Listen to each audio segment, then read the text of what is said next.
Hello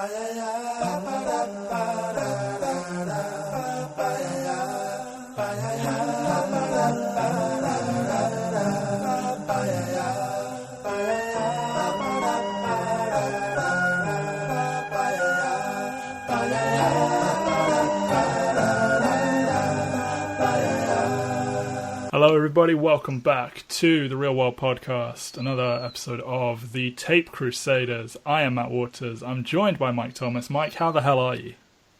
I'm doing very well. Very excited for what should be a intellectually stimulating podcast episode. There is a lot of highbrow material to be found within Joel Schumacher's pair of Batman films, to be fair. Yes.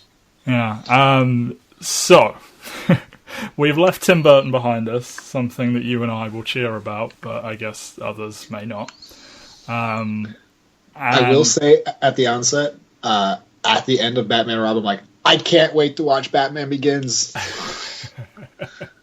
Yes, very much so. But before we can get there, we do have to earn it by getting through these two films. So, Tim Burton is sort of...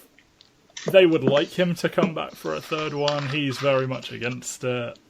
They scale him back to a producer, so he's involved in the big decision-making. He brings on the writing team, and he's still making some big decisions. I think he hired Joel Schumacher to take his place as the director. And there are elements of Burton in the first outing, Batman Forever, which was June 1995. I would say it was more like leftovers. They left in the refrigerator like for 2 weeks and then decided to eat for some reason. Yes. They thought, I can turn this. We can, put this into a bowl and put some chicken broth in it. You got yourself a stew going. Good, very good Carl Weathers reference there. Thank you. Yeah, thank you. No problem. You can feel the vague Burton-esque-ness to this one, which you will not feel in Batman and Robin. But we're going to start out with Batman Forever, and probably most of our conversation is going to be about Batman Forever before we move on to what has been called one of the worst films ever made in Batman and Robin. To give a little bit of background to this, they gave it an increased budget with a mandate of making it more mainstream. $100 million they were given to play with this time around. And Schumacher wanted to adapt Year One, interestingly enough, and explore the theme of Bruce being conflicted about the harm that Batman has done, as well as the good, and his sort of guilt toward his parents' death, and we'll get into that. But the studio turned him down on that because they wanted to, because Batman Returns was so dark, and reportedly a lot of children actually left the film crying because it had a low certificate, because there wasn't anything like explicitly bad happening, but it was a bit much for children to handle. So they instead wanted a lighter tone, so he looked to some of the lighter stories, which will be even more abundant in the next one, which is very much a 60s TV show homage, I think. And they wanted it to be a bigger sort of summer blockbuster type of film.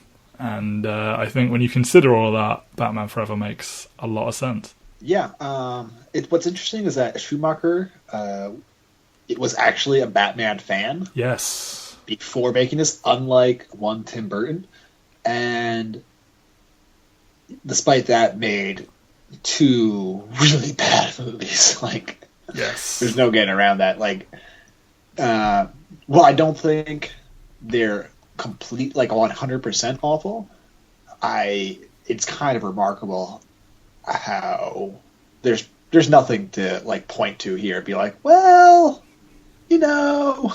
If they just did that better, it's almost complete. It's just, they're bad. They're very, very, very, very, very, very bad. Yes. This one less so than the next one. There are elements here I can talk about positively, and more of it will be about how they just missed the mark and things they wanted to do and didn't and stuff like that. But to break this down... Oddly enough, we will disagree on which one is better.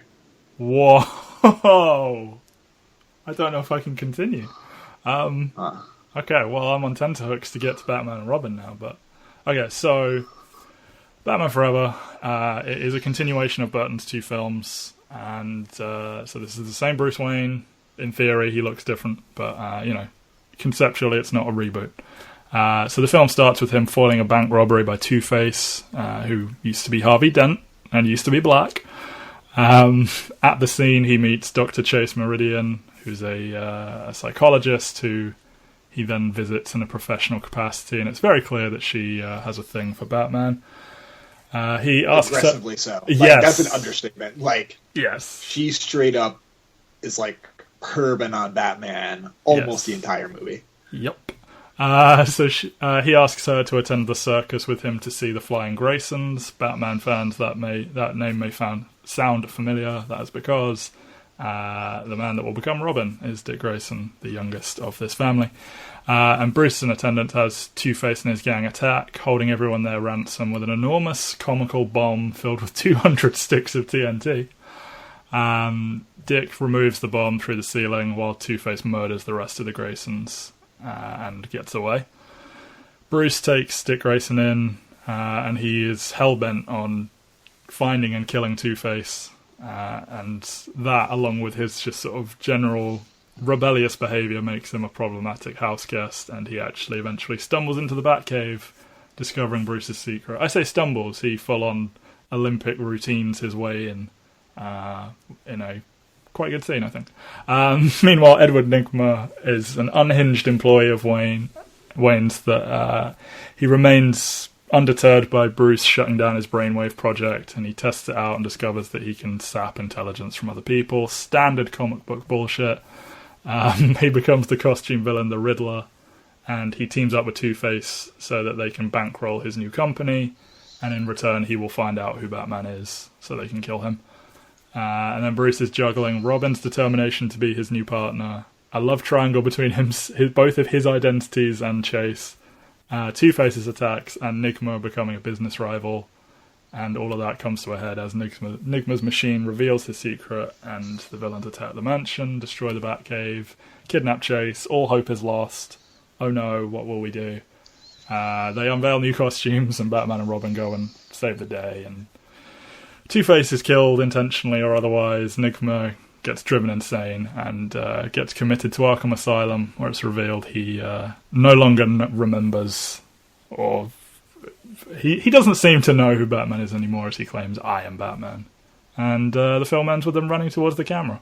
So our hero is facing off against a rival, corporate head. Mm-hmm. There's a psychotic two-dimensional character determining to get revenge on our hero. But enough about Iron Man 2. Yeah, I know. You're welcome. How far in advance did you think of that? I thought about it while I was watching it, and then halfway through your monologue, I'm like, okay, this is how I'll do it. Yeah, okay. You're welcome. There is one moment in this movie where the movie captures the tragedy of Harvey Dent, and it is at the very end when Batman says, aren't you supposed to flip for it? And there's finally a shred of humanity and Two-Face as he says, you're right, Bruce, you always were a good friend. We must flip for it. It's or whatever he says. I'm just like, that was literally the only moment where I thought anyone sounded like a human being in this movie. Okay. Besides, what's his name? Michael Gough continuing to soldier on as Alfred. At his most delightful. Yeah. Can I persuade you to bring a sandwich? Yeah. I'll get drive-through. There's nothing good in this movie. I hate Tommy Lee Jones as Two-Face with a fiery passion. I think he's discussed in interviews how he thought it was just a completely ridiculous cartoon, so he acted like it, and it's such a ridiculous over the top portrayal.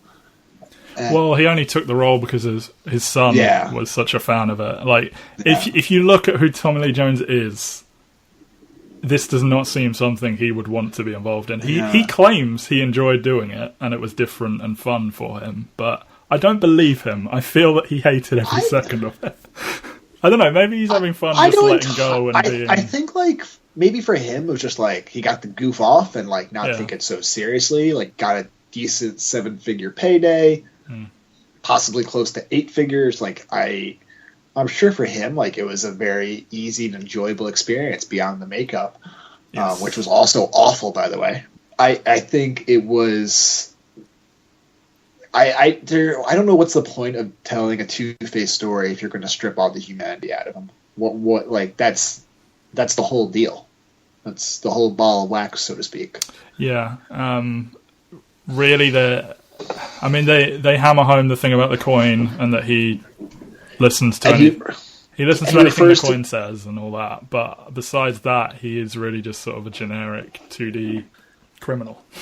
And like the comedic way where he refers to himself as we the entire time. It's so That's past valid. the point of it's valid, but it's like it's so comedic and it's done like it's done for the wrong reasons. Like it's not telling a story of mental illness. It's telling a story of there's a crazy guy. He's a villain. He should die. I do like his sort of way with words, as it were, like his little ramblings as he's threatening people with a coin toss, and then he tosses the coin, and then something else happens. But it is a lot more two-dimensional. I think relegating his origin to like something happening on a TV screen within the film, that it really undercuts it a lot, because I don't think a Two-Face is that. I'm obviously wrong. There's probably like dozens of Two-Face stories people could point to and say, look how good a character this is. To me, there's not a lot you can do with it.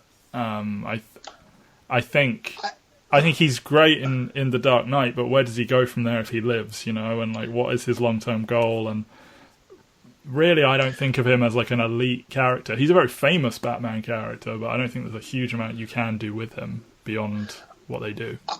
I disagree in the sense that it's not so much that you can't do a lot with him, it's that you can't do a lot with him once he gets to this point. Like, I think his value as a character is as Harvey Dent, not as Two-Face, which is something clearly the Dark Knight recognized. Yes.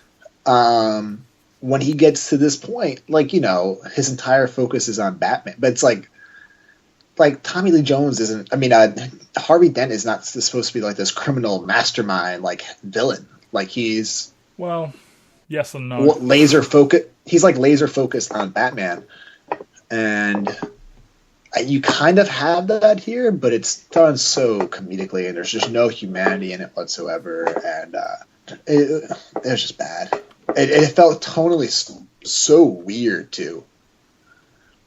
And then at the same time, you have Jim Carrey at like peak Jim Carrey in terms of being Jim Carrey. Yeah. And I mean, because like Jim Carrey took off as a movie star when I was a kid. I romanticized Jim Carrey. Like, I love Liar Liar. The first Ace Ventura, while ridiculously transphobic, is still very funny at points. Like, there's a lot of things about Jim Carrey that I love. That man did Ace Ventura, The Mask, and Dumb and Dumber in the same year. Show me someone who's done 3 more successful, better films in 1 year than that. Like, dude is a legend.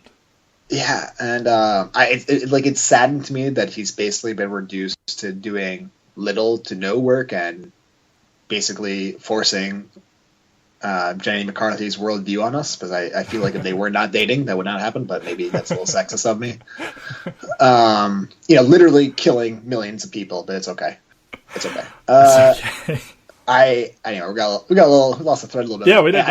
I kind of like the idea of Jim Carrey being Jim Carrey as a villain in a comic book movie. It's just not this comic book movie. I don't know. I like his Riddler. I don't know why. I'm not saying I dislike his Riddler. I don't think his Riddler remotely fits in with the world we've established. But I think that gets us back to our core issue, which is that there's so little investment in actual Batman. Like, gone is the social awkwardness. He's just kind of like this smooth operator who has the answer for everything, and I don't know, like, he's just, there's nothing there. Like, what's his character in this movie? Tortured, hurt, emotionally distraught. Woo! So much fun. Well, Batman's not meant to be. Well, okay, fine. Batman can be fun, but if you're But look how they portray the villains. Like you can't like that dichotomy like is hard to pull off. I'll say. I'm not saying you can't. I'm just saying like for instance the Joker is portrayed to be pretty absurd in The Dark Knight. Like his, but that they pull off the dichotomy. They don't pull it off here by any stretch of the imagination. I mean, no, but the Riddler and Joker are different kinds of villains. Well, yeah, but what is the movie good as a result of the Riddler? Well, no, but I don't think it's bad as a result of him either. I'm not saying it's bad as a result. I'm saying it doesn't work. I think it's perfectly fine. I think Two-Face not being as good, standing next to him, and sort of more general problems with the film are at fault. I think this Riddler could work in a better film. Okay, but that's what I'm saying. Like the scene where he's destroying the scene where he's destroying the Batcave and he's being like full Jim Carrey, dancing around and doing impressions and stuff. I think that's a great scene. And and that's like I said, that's I enjoy pure Jim him. Carrey. I enjoy Jim Carrey being Jim Carrey, but it's not a Jim Carrey movie. The rest of the movie does not gel with that. Like you have super serious, tortured Bruce Wayne who's taking every single scene and every single line as being 100% serious, like no joke intended. And meanwhile, you have a Jim Carrey movie going on in the background. Yes and no. Like, I mean, he is being wacky, but there is also an attempt to establish like a deeply disturbed person under that. Like, it comes from a place of psychosis rather than, hey, I'm wacky Jim Carrey. Hey, everyone. Like, I think it's justified. Again, I'm not attacking Jim Carrey. I'm attacking the use of this interpretation of the Riddler in this movie. Like you just said, it could work in a better movie, but a better movie would not have almost anything else involved in the movie. Like anything, like what else about this movie worked and that you would want to bring to another interpretation of this movie? I actually like Val Kilmer, despite what anyone else says. I don't dislike Val Kilmer. I think he's like right in the middle of the pantheon of Batmans. Like he's not great, he's not bad either. Like I think he's better at. I think he's better than Michael Keaton. I think he, they made the choice, and I guess things had advanced in such a way to have his Batman be more action ready. Like he's doing fight scenes and stuff. I know that's not Val Kilmer doing them, but this Batman we have is more. Seems more physically able to handle himself. I think Val Kilmer does a better job of selling that he's, troubled. I know it's an ongoing thing, like, when are we going to not have some troubled Bruce Wayne? But given that that's what Tim Burton was really going for twice, and I don't think achieved, I think Val Kilmer does. I think he just naturally seems more pained than Michael Keaton. Yeah,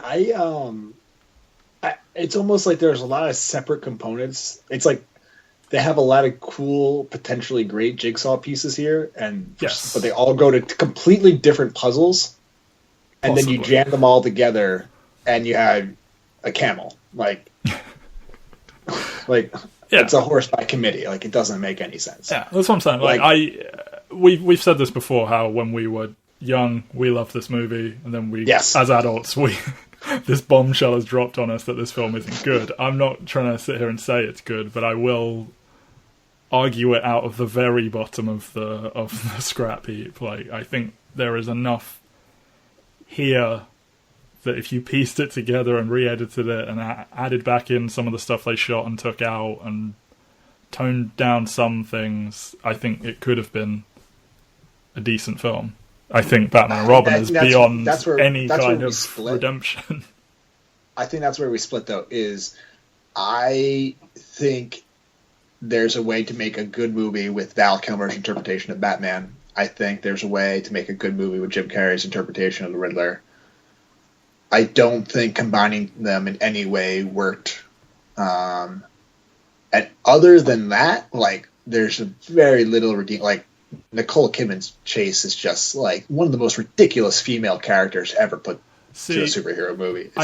I have trouble with this because my instinctual reaction to her performance in this is that she's kind of a crazy chick. She's stalkery, and then I stop and think, am I just being like sexist? And like, is she actually just a strong, assertive woman who, knows what she wants? And like, am I inadvertently, trying to quash her down for reacting in a strong way? I genuinely don't know. Like, I struggle looking at it. I don't think it's a bad performance. I just don't know if it's... I think if the movie was about her and there were other elements to her character, that's like when that's your dominant trait and you are a supporting female character and you solely exist to react to our main character, I don't think...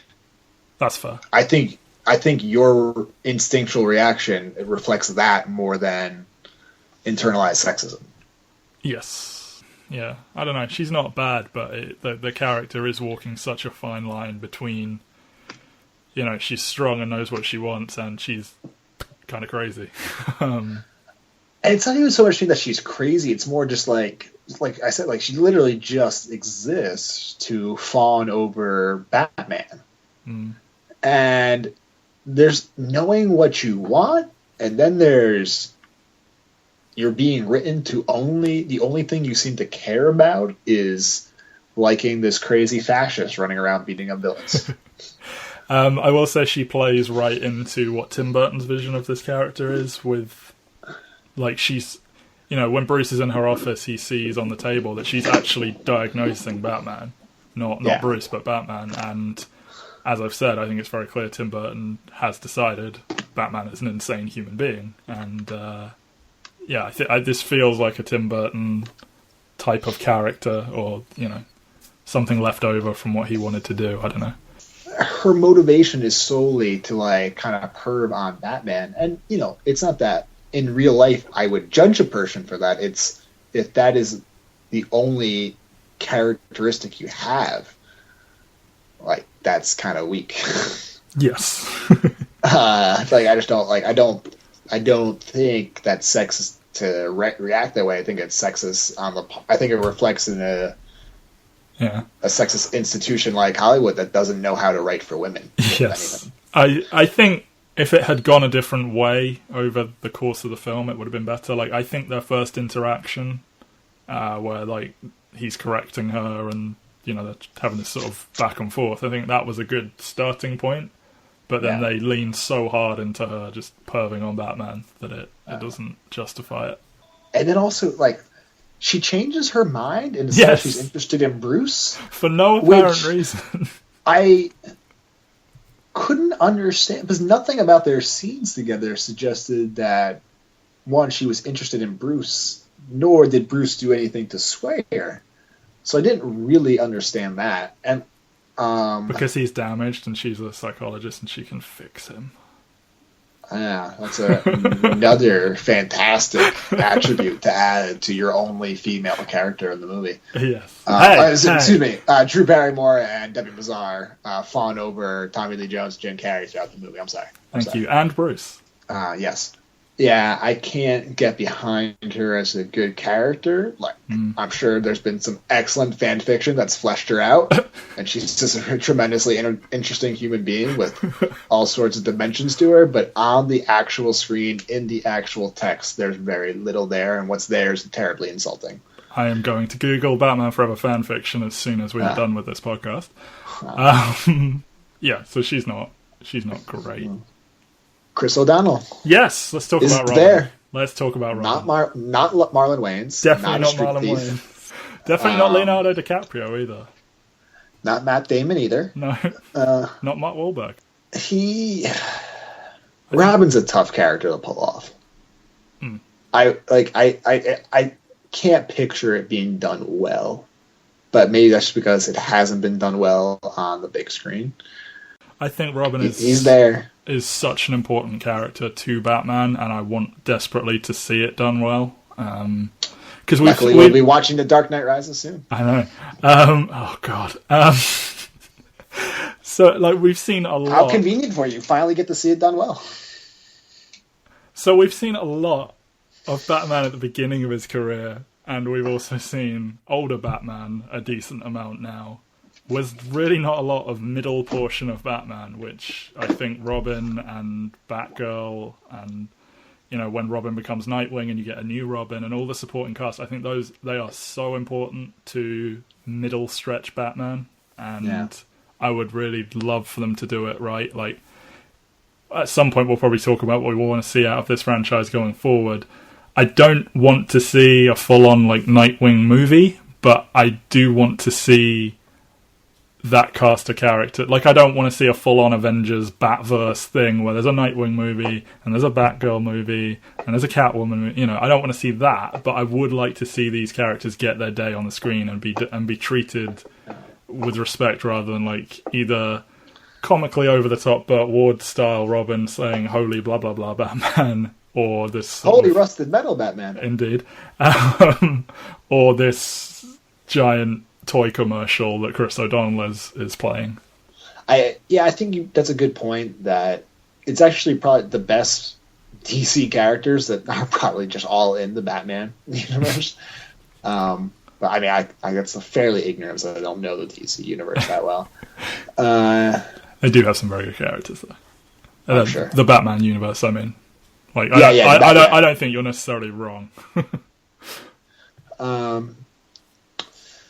But this was not it.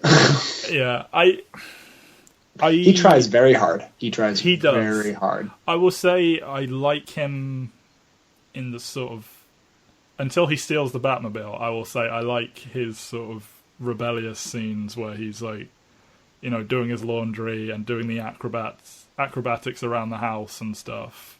But then I really don't think he has the acting chops to pull off the quote-unquote serious scenes. Where he's talking to Bruce about killing and wanting to be his sidekick and whether Bruce should hang up being Batman and stuff like that. He just doesn't have it, I don't think. I don't think he's a bad actor, he's just not a good one.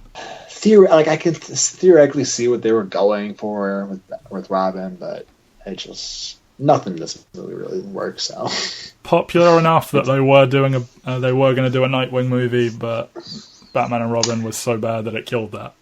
Yeah, and they changed the title of Batman and Robin to put him in the title because he was so popular. Allegedly, I don't know. I was again a child. I don't have a working perception of it, but he was popular.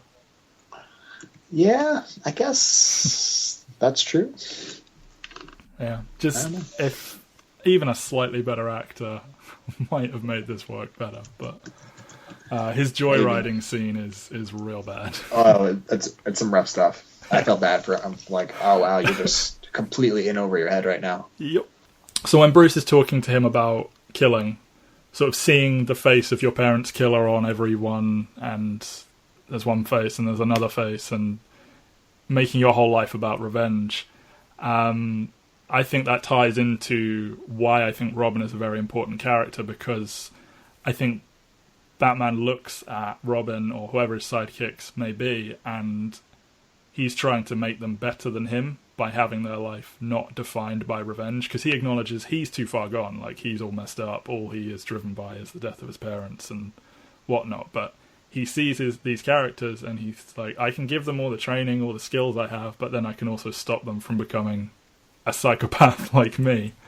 And that's not thematically obvious here, but when I think about why I like Robin as a character, and I look at those scenes, I think, okay, they're kind of trying to do this here, but it's not explicit enough to rescue anything, I don't think. Anything else for this one? Bruce invented the Apple Watch. Yep. Just like he invented Skype. Yep.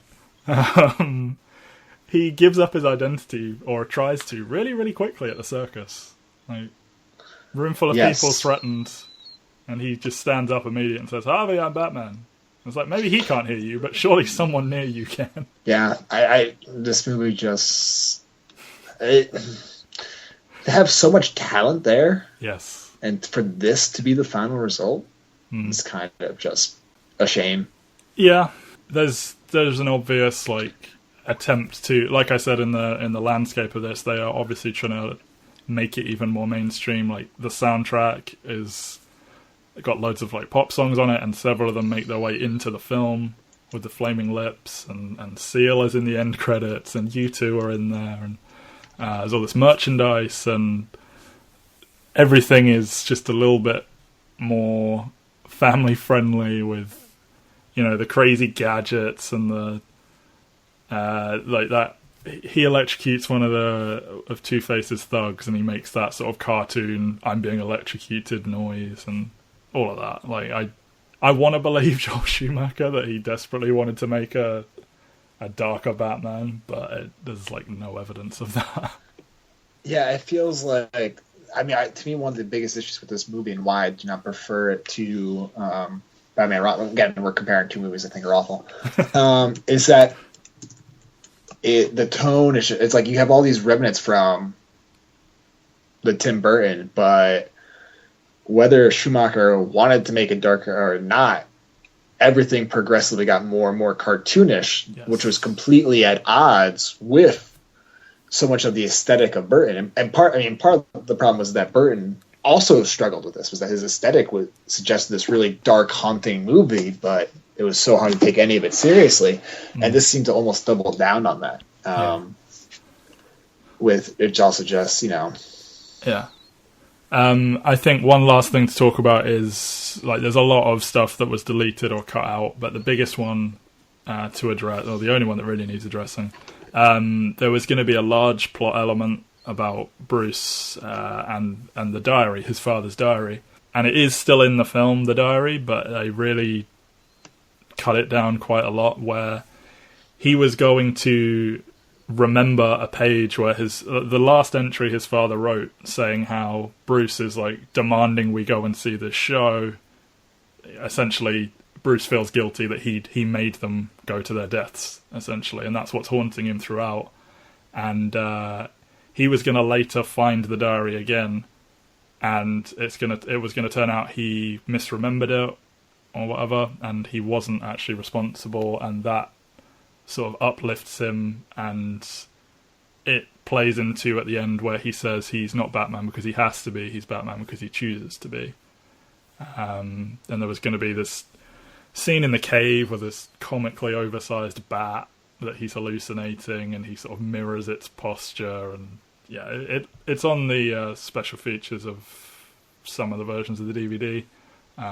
It looks very silly, but I do kind of like, I don't know if it would have really made it any better, but it does seem like the whole guilt thing, if they'd leaned as far into it as they had intended, it would have at least justified why he's so much more troubled than we've seen him before, and why he's going to this psychiatrist and he's having these haunting flashbacks of his parents' death and whatnot.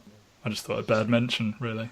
Maybe in a better movie that would have felt significant anyway, but that's what I'm talking about, with where if there were elements in play that if they balanced it all right, it might have worked out better. But it was cut out. It's gone forever. It's gone Batman forever. The movie doesn't win or lose based on that. No, it doesn't. But where I thought there was redemption vaguely there and some elements you could play around with, we're about to talk about an absolute abomination of a film called Batman and Robin, which was released 2 years later and fast-tracked because of the financial success of Batman Forever. Much shorter development cycle, less time to write it. Tim Burton's completely gone. The writers, or the principal writers of Batman Forever are gone. And Akiva Goldsman, who did the second draft of Batman Forever, is the only writer now. And they made a sort of 2-hour toy commercial. I think, to me, I'm like grading them on a scale of 10. Like, one's like a 1.5 and one's a 2. And the difference is I find Batman and Robin to be such a pleasant watch in that it's so dumb. No. It's similar to Returns in '89 for me, where I'm just like, I don't enjoy watching one. I enjoy watching the other. I give it the slight bump up. It's like, I think like Arnold Schwarzenegger is so ridiculous as Mr. Freeze. I enjoy every single moment of him on screen. Yes, there's not a single moment of Arnold in this movie that I do not enjoy, and I enjoy everything about him 100 times more than anything of Batman Forever. Okay. But you realise you enjoy him because he's bad, right? Like, he's so bad. But he's not trying to be good. It's like, he's not trying... I bet he was. I also think he nails the pathos moments. Those few moments where he has to be human, like, he nails them. So, this is the Terminator Genesis of Batman movies. Arnie makes it slightly watchable. I can't... Where do you want me to go with that? Like, that's... Tell me he's not fun. He's fun. Tell me. But okay, it's so I win. bad. I win. No, you don't. It doesn't matter that he is better than anything. I mean, that's like saying everything that surrounds him. It's like saying Cesar Romano is bad as the Joker. Like, it's not. It's not supposed to be bad. No, and his name's Cesar Romero. Whatever. No, I'm just saying, like, yeah, he may be better than anything about Batman Forever, but everything surrounding him is, like, way worse. They play ice hockey with a diamond. They make cartoon falling over. Well, they're the hockey team from hell showed up. They had to do something. Yeah, they had convenient ice skates in their boots. When would that ever be needed again? Well, they heard the bill was about to freeze, so while they were in the car, they switched from their regular boots to their ice skating boots. Okay. But I mean, like, this movie is the closest thing. This movie goes so close to the 66 Batman and can't commit to it. Yes. And they just needed to.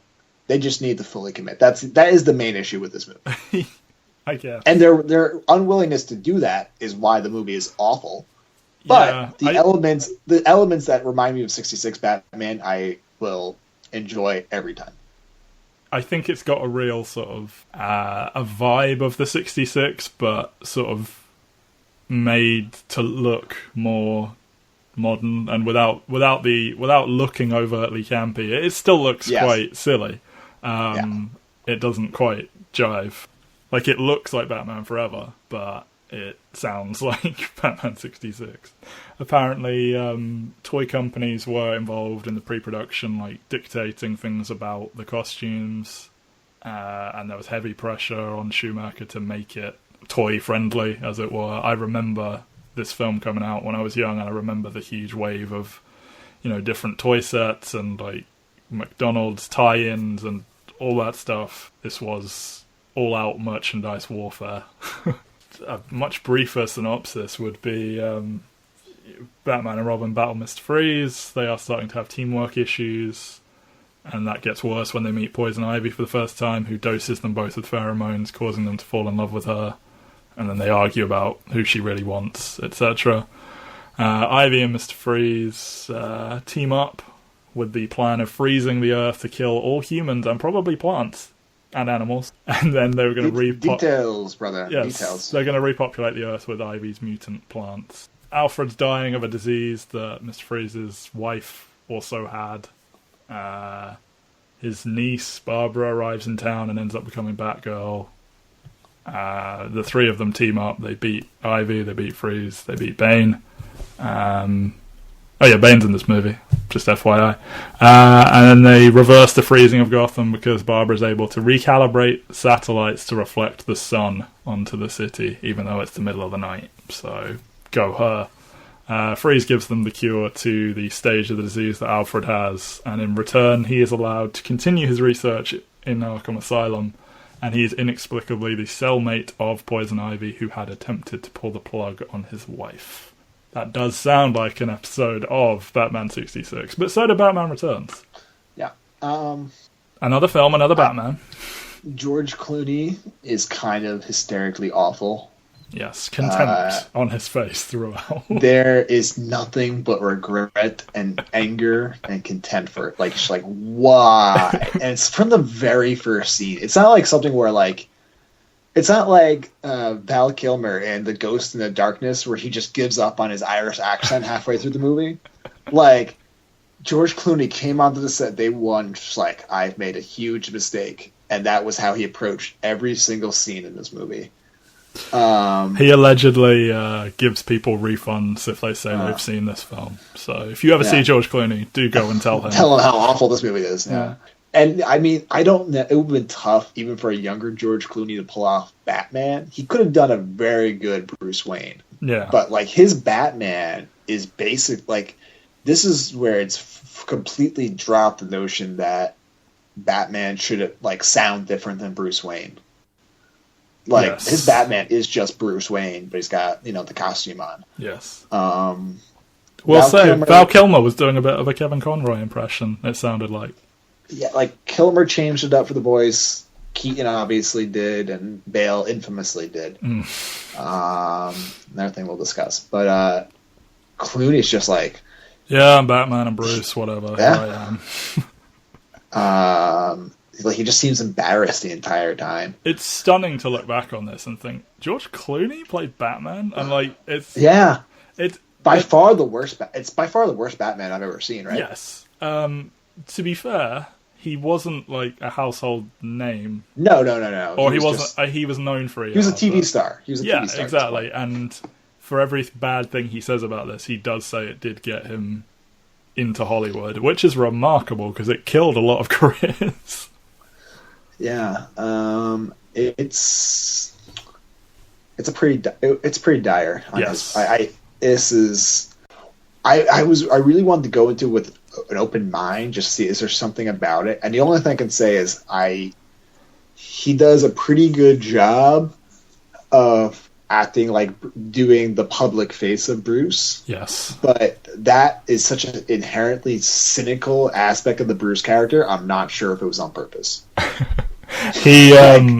think he talked them down from doing more tortured Bruce. He said he's a 35-year-old guy who's a billionaire, lives in a huge house and goes out with supermodels, and like he's been Batman for a few years. Like he was trying to say, I think he'd be a little bit more okay with himself, and he does seem quite like calm and measured, but yeah, the whole performance just feels somewhat sarcastic. I don't know. Yeah, it's because he was still shooting ER in between this. Like, yeah.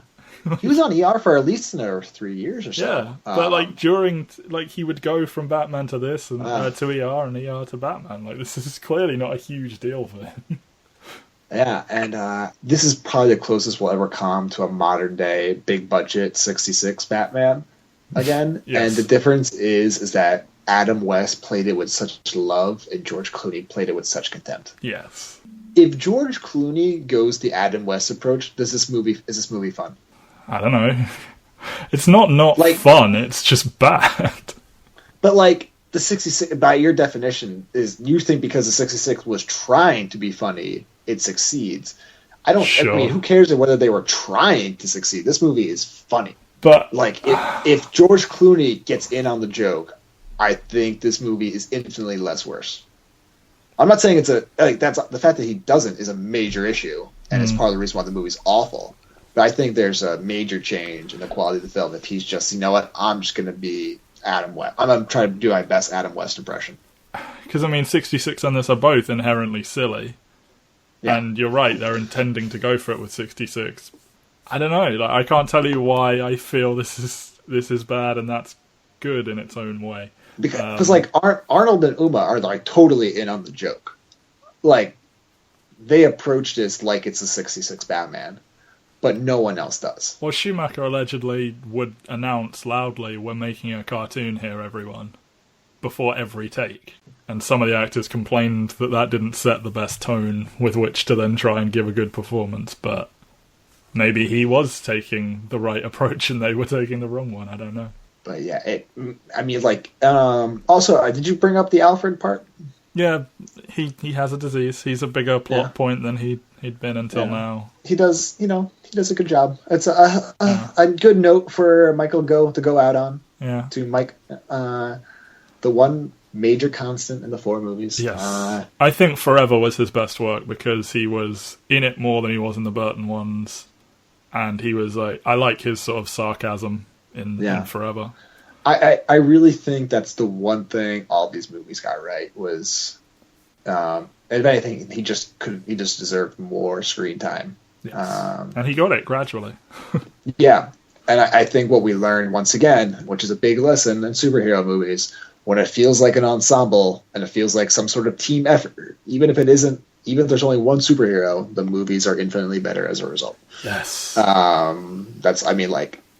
Imagine the Nolan Batman movies without Fox and Alfred having big roles. Like, they're already a bit light on cast. And without them, it's very bleak. It's like if you treat Gordon as a joke, if you treat Alfred as an afterthought, if you don't include characters like Lucius Fox and Maggie Gyllenhaal and even Aaron Eckhart for the first 2/3 of Dark Knight, like when it's actually an ensemble, like it, and you commit to that, it works.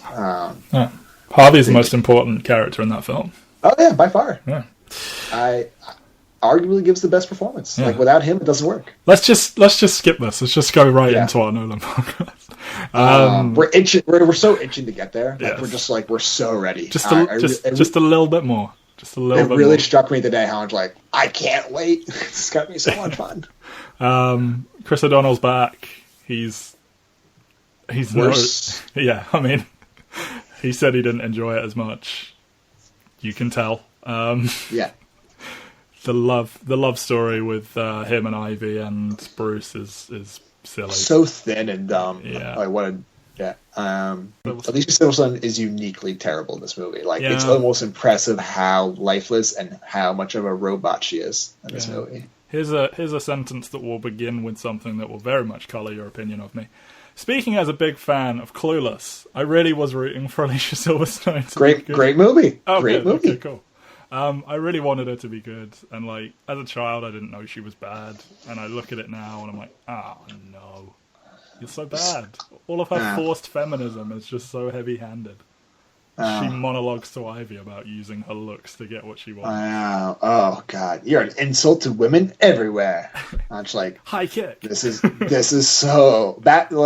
It's amazing how much feminism by dumb men is throughout all 4 of these Batman movies. And when Robin is like, "Oh, you're pretty good with the computers, little girl," and it's like, "What? What are you doing?" And then like, why is Robin so randomly an asshole? Yeah, and then like he saves her, and then she's like, "No, I've got you." And it's like, "What are we doing?" She just turns. I mean, I know she's in the film before that last half hour, but it's like, okay, in the batsuit and go, and she's instantly like a superhero. Yeah. Yeah, but I mean, London's rough, so she did judo, so she knows how to kick people because of judo. Yes. These movies suck.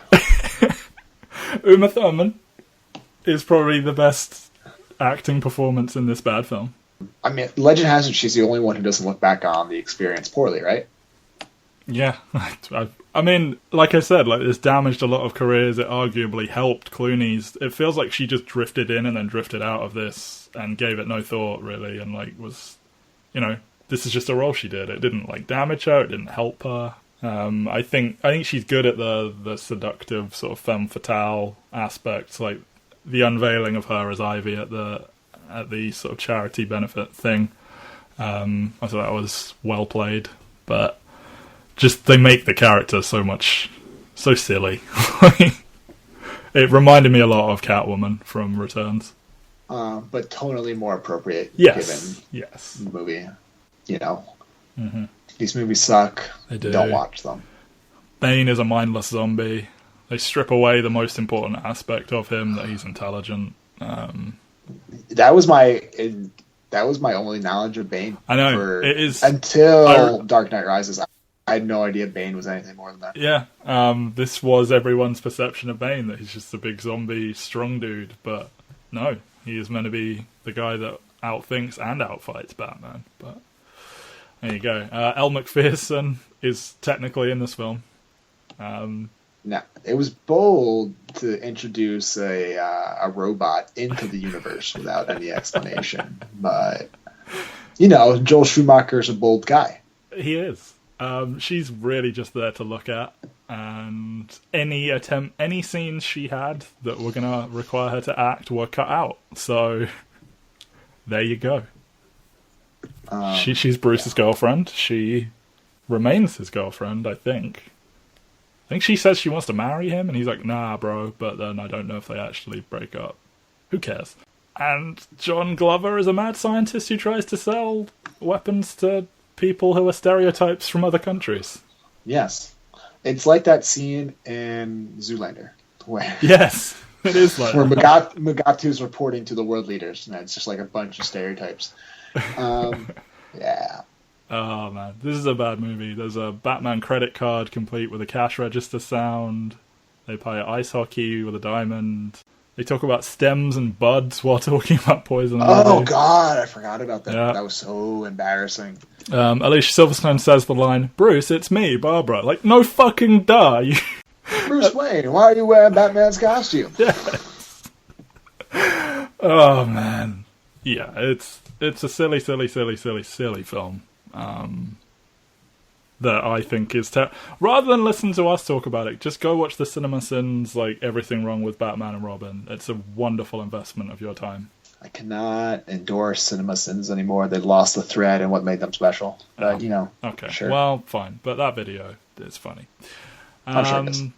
Yeah, rather than just me sitting here ripping apart all the things wrong with it, just go watch that. And then we'll put this film behind us and think about all the damage this did to Batman. How it killed a Nightwing film, how it killed a Fifth film, how it killed a Superman film, somehow. And thank God it did. Yes. Otherwise, we wouldn't have the flawed, but incredibly compelling Nolan trilogy. Yes. And we wouldn't have Superman Returns. We wouldn't have had Brandon Ruth. We wouldn't have every single director ever saying they want their sequel to be The Dark Knight. Yep.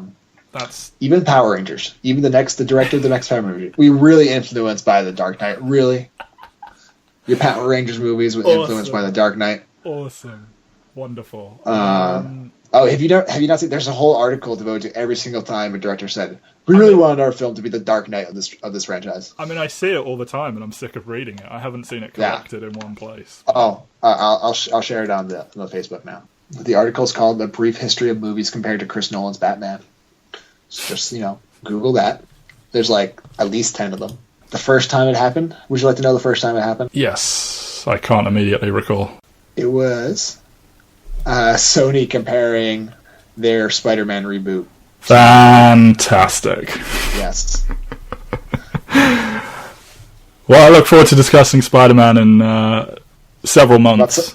About 7 months. Yeah, but for now we are still in Batman, and as I said, we will be back with Batman Begins. Mike and Matt on SoundCloud. Find us everywhere, The Real World Podcast. Share.